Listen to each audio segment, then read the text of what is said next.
पर sir IRFC को लेकर के सान्वी जी का सवाल है, जानना चाह रही हैं कि क्या लॉन्ग टर्म के लिहाज से इसमें इन्वेस्टेड रह सकते हैं, 97 पर इनकी पाएंगे।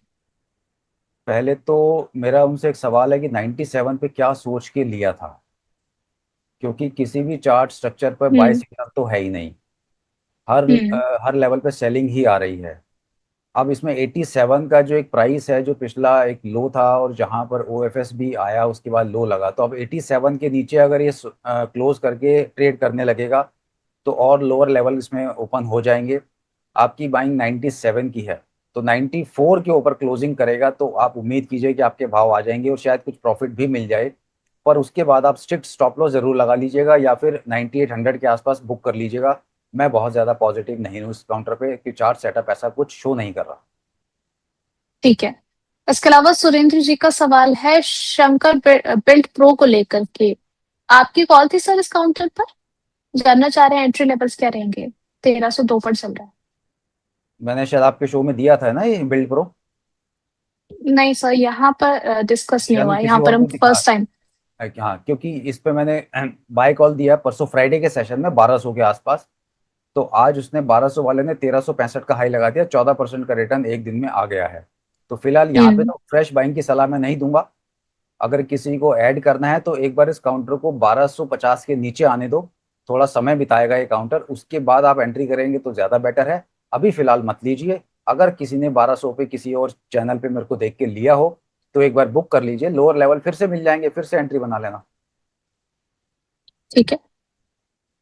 चलिए ठीक है, यहाँ पर अगला सवाल आया है सर बीसीसीएल को लेकर के, क्या करंट लेवल पर बाय कर सकते हैं।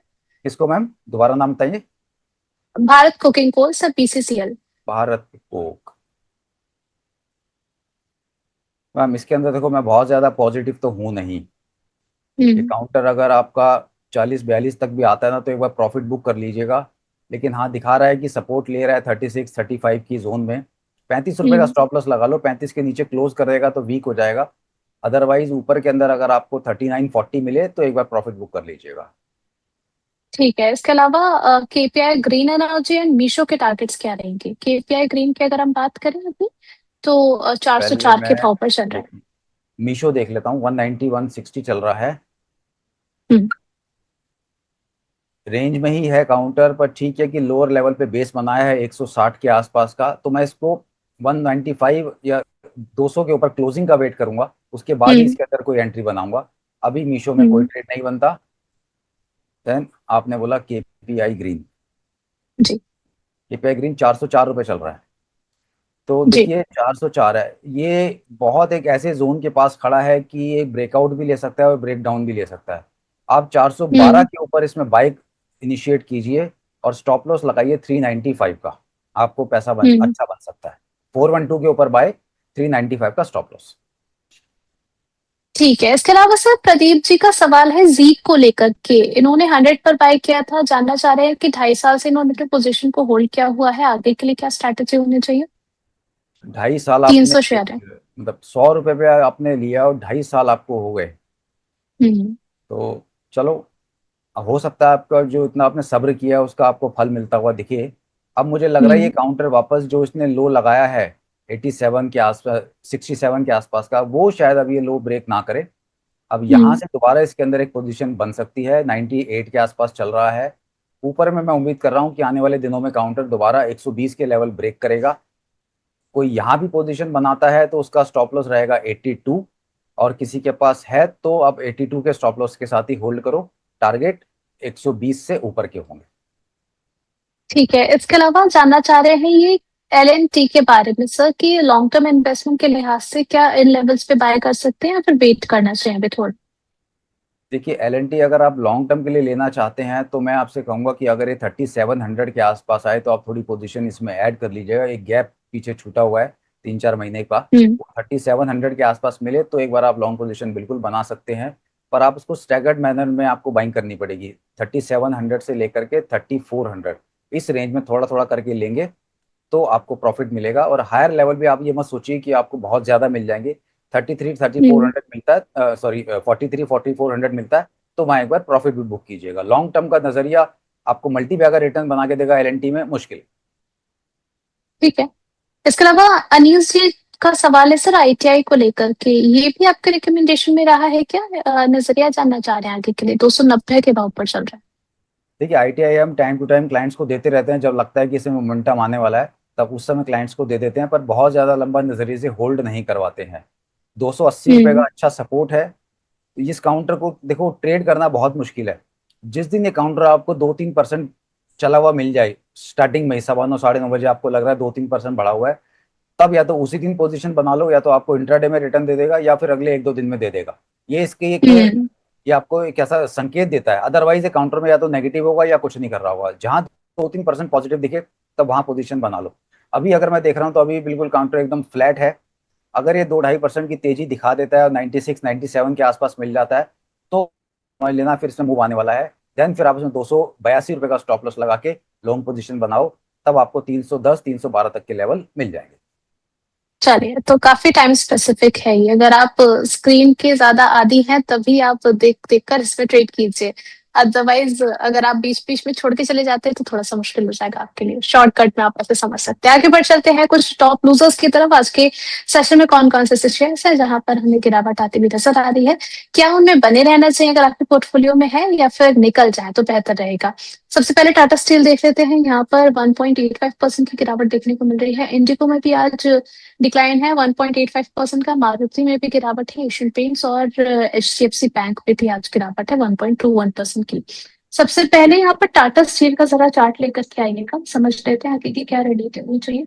सर टाटा स्टील ने अच्छा परफॉर्म किया है लास्ट के सेशंस की, अगर हम डेटा देखते हैं तो आगे के लिए क्या रणनीति हो? देखिए टाटा स्टील चार्ट कोई बहुत ज्यादा नेगेटिव नहीं है, हम्म। पर हाँ आपको 180 के आसपास अगर मिलता है तो मुझे मेरे हिसाब से वहां इसका बॉटम होगा, वहां से बाइंग स्टार्ट कीजिए। ऊपर में फिर से आपको 200 तक के लेवल देखने को मिल जाएंगे। तो एक हम्म। 182-83 से आप बाइंग स्टार्ट कर सकते हैं। हर 3-4 रुपए नीचे टाटा स्टील को थोड़ा थोड़ा ऐड करें। ऊपर में 200 तक के लेवल वापस आ जाएंगे। मुझे नहीं लग रहा है कि काउंटर दोबारा 160 ब्रेक करेगा। ठीक है, इसके अलावा इंडिगो आज लूजर्स के लिस्ट में शामिल है, और इसको लेकर के खबर भी आई है कि कार्गो हैंडलिंग को लेकर के कुछ चैलेंजेस आए, जिसकी वजह से डीजीसीए की तरफ से इनको एक चेतावनी भी दी गई है। अभी अगर हम देखें 1.5% से ज्यादा की गिरावट है। 5220 के लेवल पर ट्रेड हो रहा है इंटरग्लोब एविएशन। 5,000 का बहुत अच्छा सपोर्ट है। 5,000 अगर ब्रेक करके क्लोजिंग देता है तो फिर अगला सपोर्ट 4800 का है। ठीक है, हम्म। लेकिन इंडिकेटर जो मोमेंटम इंडिकेटर है वो ये दर्शा रहे हैं कि शायद ये साइडवेज रहे। हम्म। 4800 के नीचे जब तक क्लोज नहीं करेगा तो एक क्विक शार्प डिक्लाइन इसमें नहीं आएगी। लोअर लेवल पे बाइंग ही देखने को मिलेगी। ऊपर में मैं एक्सपेक्ट हम्म। कर रहा हूँ कि 5600 के लेवल 4800 के बाद आ सकते हैं। तो आप किसी भी डिक्लाइन पे लेना चाहते हो तो आप 4800 के आसपास से लेना शुरू करो। ऊपर में टारगेट रखो 5600 का, बहुत ज्यादा नीचे नहीं जाएगा काम। बहुत ज्यादा शीर्ष का, चलिए ठीक है। इसके अलावा एचडीएफसी बैंक में सर आज दबाव देखने को मिल रहा है, क्या है, खरीदारी का मौका बन रहा है? देखिए एचडीएफसी इतना एक्चुअली मुझे पर्सनली पसंद नहीं है काउंटर। तो क्योंकि इसने बहुत समय खराब किया, लोगों का पैसा भी खराब किया ना, तो ये कहते हैं कि ये काउंटर दिल से उतर गया है। अभी हम्म। भी 818-19 का भाव चल रहा है। आप एक छोटा स्टॉप लॉस लगा के बने रहिए 770 का। अगर 770 हम्म। के ऊपर जब तक है ठीक है, आप इसमें ट्रेड ले सकते हैं, लेकिन आप ये सोचेंगे कि इसको बाय करके और होल्ड कर लें और पैसा बन जाएगा 2 साल में 3 साल में मेरा पैसा डबल हो जाएगा, जो कि नॉर्मली स्टॉक मार्केट में बन जाता है अच्छे स्टॉक्स में अगर आप जाते हो तो। पर यहाँ हम्म। वो केस नहीं है। तो वो आप देखिए कि अगर इतना लंबा समय रुक सकते हो और छोटे प्रॉफिट पे अगर आपका पेट भर सकता है तो करिए, अदरवाइज हजारों काउंटर है, कहीं और देख लीजिए। ठीक है, इसके अलावा कुछ और सवाल ले लेते हैं व्यूअर्स के। एनएसडीएल में फ्रेश बाय करने के बारे में जानना चाह रहे हैं, और ये भी जानना चाह रहे हैं कि कितना चलेगा, कितने समय में ऊपर चला जाएगा एनएसडीएल अगर फ्रेश बाय करते हैं लेवल से तो? NSDL, देखिए NSDL 849 के आसपास काउंटर चल रहा जी। है। तो देखो जो इसने पीछे लोअर लेवल लगाए हैं, मुझे लगता है कि वो लेवल शायद अब वापस तो नहीं आएंगे। इसका लॉन्ग टर्म का बॉटम तो बन गया है। अगर आप यहाँ भी लेते हो तो आप इसको होल्ड करके रखें।